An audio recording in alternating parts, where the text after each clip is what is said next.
I am Devlyn Steele, Director of Education at Augusta Precious Metals, with a preview of some of the economic news that will have our attention this week. Before we begin, remember to like this video and subscribe for more economic updates.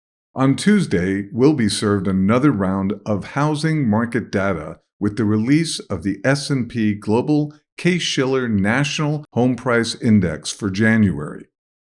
The index is expected to have fallen 0.9% in January, which would mark a decline for the seventh straight month. The annual rate is projected to show an increase of just 3.7%, which would be a sizable drop from the 5.8% recorded in December. In light of the current market conditions, a decline in the year-over-year rate certainly wouldn't be a surprise. Last week, the National Association of Realtors reported the median price of existing homes dropped on an annual basis for the first time in more than a decade.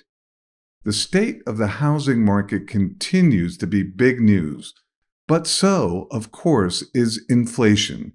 And on Friday, we'll get the reading for February on the Federal Reserve's favorite inflation measure, the Personal Consumption Expenditures Price Index.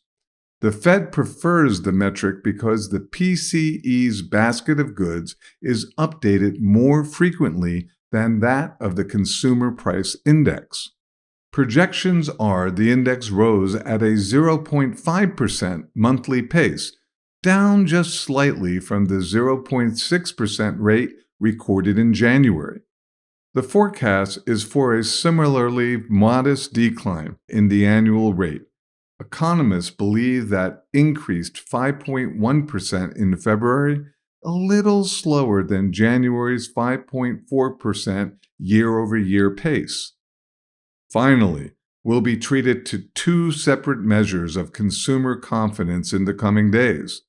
First up on Tuesday, the Conference Board will publish its Consumer Confidence Index for March. In February, the measure fell for the second straight month, and it's projected that it declined again this month.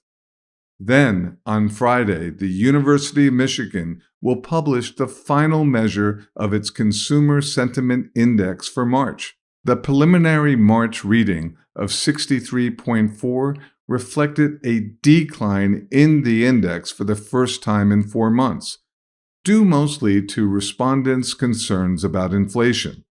That'll do for now. We'll be back later this week to recap some of the bigger developments. We hope to see you then. I am Devlyn Steele for Augusta Precious Metals, signing out.